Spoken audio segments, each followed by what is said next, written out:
Senior నటుడు రాజేంద్ర ప్రసాద్ పేరు ఇటీవల ఎక్కువగా వినిపిస్తోంది. దీనికి ప్రధాన కారణం ఆయన చేస్తున్న కమెంట్స్. ఏదైనా ఈవెంట్ జరిగినప్పుడు ఆయన చేస్తున్న కమెంట్స్ కొద్ది రోజులుగా వివాదాస్పదంగా మారుతున్నాయి.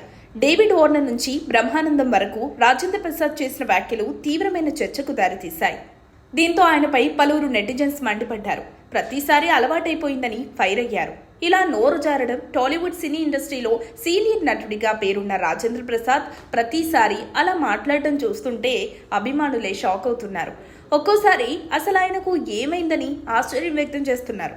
సినిమా ఈవెంట్స్లో తప్పుగా మాట్లాడడం, ఆ తర్వాత తప్పు తెలుసుకుని క్షమాపణలు చెప్పడం ఆయనకు అలవాటుగా మారిపోయిందని మరికొందరు అభిప్రాయం వ్యక్తం చేస్తున్నారు. అయితే ఇటీవల కొద్ది కాలంగా తన మాటలతో ట్రోల్స్కు గురవుతున్న రాజేంద్ర ప్రసాద్ ఓ మంచి పని కూడా చేశాడు. పవిత్రమైన తిరుమల సన్నిధిలో భక్తుల వసతి కోసం కాటేజ్ నిర్మించినట్లు తెలిసింది. టి సుబ్బరామిరెడ్డి చైర్మన్ గా ఉన్న సమయంలో రాజేంద్ర ప్రసాద్ ఈ కాటేజీ నిర్మించారని తెలిపారు. ఇటీవల ఓ ఇంటర్వ్యూలో ఈ ఆసక్తికర విషయాన్ని పంచుకున్నారు. అంతేకాకుండా తిరుమల కొండపై కాటేజీ నిర్మించిన ఏకైక నటుడిగా రాజేంద్ర ప్రసాద్ ఘనతను సొంతం చేసుకున్నారు. అంతే కదా, ఏ నటుడికి రాని అవకాశం రాజేంద్ర ప్రసాద్ గారికే వచ్చిందంటే ఆ తిరుమల తిరుపతి వెంకటేశ్వరుడు ఆ కార్యక్రమానికి రాజేంద్ర ప్రసాద్నే ఎంచుకుందని నమో భావిస్తోంది.